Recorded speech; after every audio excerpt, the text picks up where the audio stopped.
Dun, dun, dun. Dun, dun, dun. We're back on the Indiana Jones side of this channel, and Halloween is right around the corner, guys, which means you don't need to be thinking about your costumes, okay? What do you want to wear? I got you covered. Today we're gonna be breaking down my Indiana Jones costume, and it's a budget costume, which means we are gonna be sacrificing some screen accuracy for some cost effectiveness, but I can assure you that this costume is still going to look good. There is no doubt that people will know that you are Indiana Jones, which is usually the balance I try to strike. I'm gonna show you every single piece that I have and tell you how much I paid for it, so that at the end you can either go for that exact one or shop around a little bit and try to find a cheaper or more screen accurate option.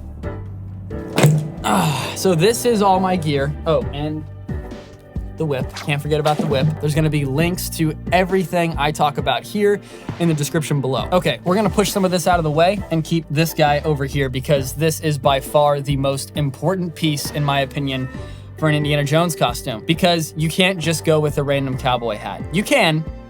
Don't let anybody tell you what you can and can't do. It's your costume. But at the same time, I'm someone that really prioritizes the silhouette when it comes to costume building, and the hat is the most important part of Indiana Jones's silhouette. This hat is from Cotswold. They're a company in the UK, I believe, and this will be the first link in the description because I think most of you guys that are interested in striking that balance of screen accuracy but also cost effectiveness will go pick this up after this video. This is a great hat. Now, the actual Indiana Jones hat is not made of wool like this one. This is a wool hat.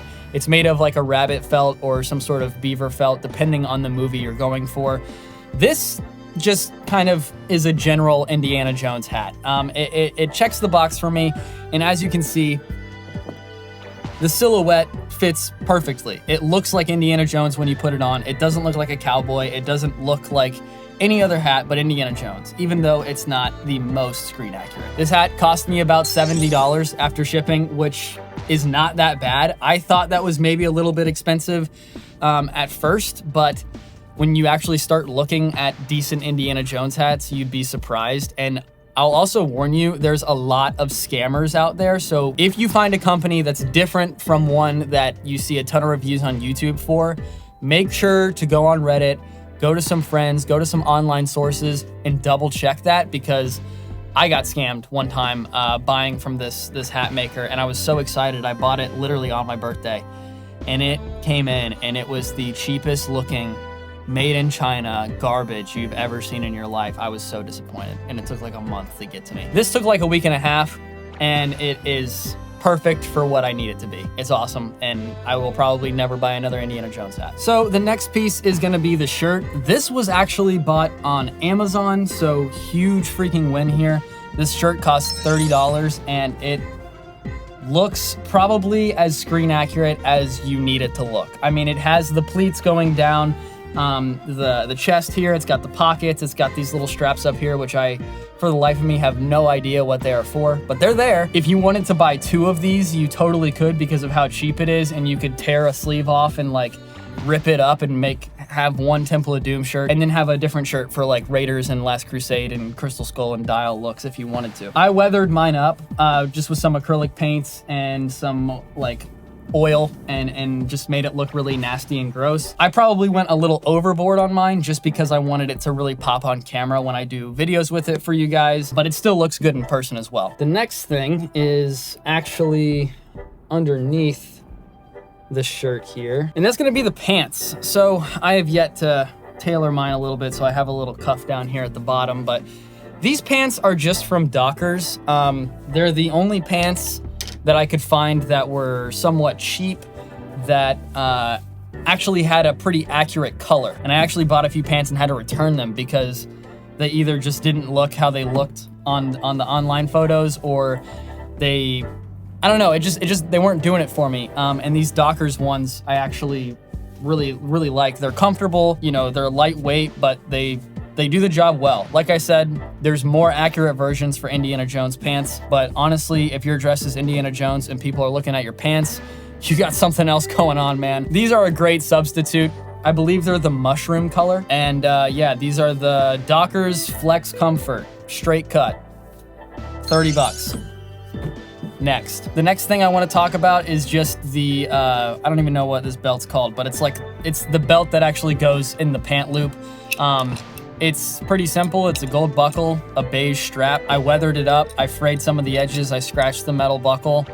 $10 on Amazon. The next thing is the weapons belt. This is, again, one of my less accurate pieces. This is a whip keeper that I bought on Amazon. It's kind of a piece of junk, if I'm being honest. It holds the whip well, but I think I'm gonna upgrade at some point. It was only like $10 on Amazon. The next thing on the belt is the holster. I did do some modifying to this. I bought this for $20 on Amazon. It's super cheap, it works well. I don't have a gun in it, because I don't have one yet, but maybe at some point. And yeah, I ended up modifying this because it was a little bit too large. It was too long on the bottom, so I ended up just actually snipping the bottom off. And then this flap was also huge, so you can see where I kind of cut away at it, honestly, with just some scissors. It just looked too large on my waist, and so now this just fits better. I creased it up, I weathered it a little bit, and this belt is just from Target, $15. I wear it to church on Sundays. It's a good belt. The next thing is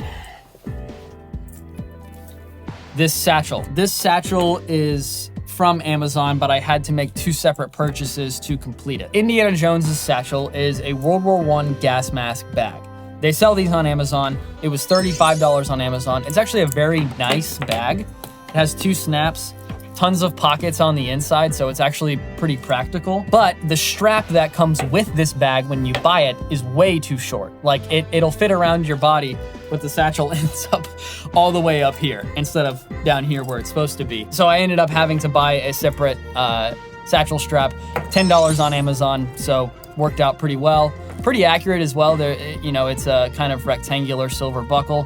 So that works, and yeah, it's great. Also on the inside of my satchel, I keep a little Henry Jones diary in here from The Last Crusade with a ton of little goodies and all that kind of stuff on the inside. I can do a separate video on this if you'd like to learn more about it. All right, and the next piece is going to be the jacket. Okay, the jacket is good. Again, might upgrade this at some point just because I would actually just personally like to have a really nice leather jacket. This is not something I would wear, out and about because I don't think it looks and feels as high quality as I'd probably like a leather jacket to look and feel. But for Indiana Jones and costuming purposes, it works just fine. And yeah, this is the Disney Parks Indiana Jones jacket. It has Indiana Jones on the tag. My size is an extra small because for some reason they make their sleeves so freaking long.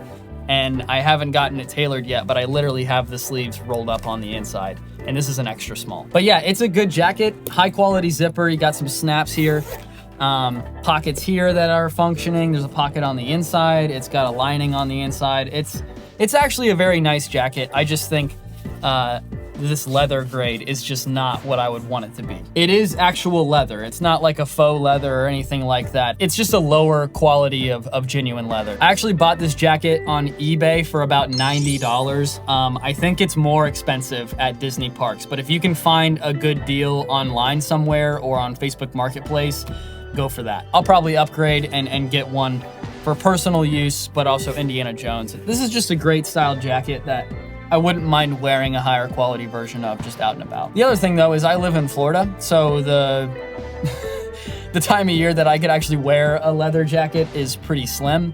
So I'm not in a huge rush to do that. Next on the list are my boots. These are not screen accurate as well, although they are pretty close and they get the job done for me. These are from Thursday Boot Company. They're actual really nice, high quality boots because I'm a boot guy. I like boots, but they have a nice little cap on the toe. They're high quality leather. I've had these for years and they've held up perfectly. I have not, as you can see, they're kind of, little dusty crusty here on the toe box and the heel, but I've never conditioned these. I've worn them in the rain, I've worn them camping, I've done all that kind of stuff, even though they're dress boots and I should probably treat them better. I don't, and they actually are really high quality. They have a nice weight to them and they're good quality boots. I think Indiana Jones shoes, as long as they're a brown leather, are pretty interchangeable. I play airsoft in this costume as well, and I use some cheap leather boots from Target.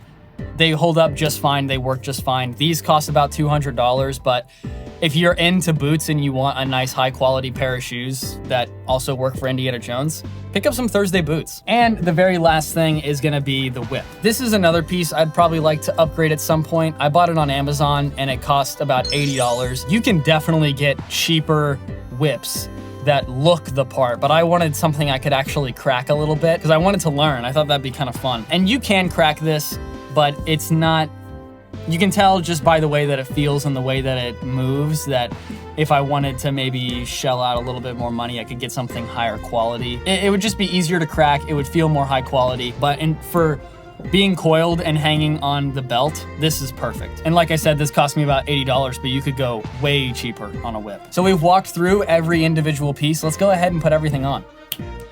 And here it is. I mean, it's pretty comfortable. It's not super hot, and that's what I love about it, is because living in Florida, like I said, it makes wearing costumes not fun the second you put it on. Actually having a good looking costume that's breathable and easy to move in is just really great. And it's making this one of my favorite costumes I've built so far. But I'm gonna go ahead and change some things so that we can view the full costume in its glory. Oh. A heavy table, man. Adjust our mic here. Just zoom out. There we go. All right, so this is the full costume. It's like I said, it's very comfortable. I can move very freely in it. You know, this is nice. I could never do this in Boba Fett. You know, that's probably my favorite thing about it. And outside of that, I feel like it looks really good for the amount of money I've spent on it. Now, I know we're kind of in like mid-range costuming at this point. We're not screen accurate, but we are still dropping a couple $100s. But this is kind of the range I like to be in. You know what I mean? I feel like this is still very convincing, but I'm not like absolutely destroying my bank account on screen accuracy, all that kind of stuff. Like, there is no doubt I'm Indiana Jones. But yeah, it's such a great costume. And I remember when I put it on for the first time, like, you just really feel like Indiana Jones when you put it on. And that's something I don't feel with some of my other costumes like Boba Fett. Because it's so clunky and you got armor and all that kind of stuff, you lose some of the like free moving. I still feel like I could punch some Nazis in this one, you know what I'm saying? Hit them with the 1-2 Westis. But now that I have this on, I want to go crack this whip. So we're gonna go to a place where I can actually move, and I'm gonna show y'all. So I'm actually recording at the church that I work at right now. That's where my studio is. The room I was trying to go to was busy at the moment, so I'm just gonna do it in this classroom and hope that I don't get in trouble for it.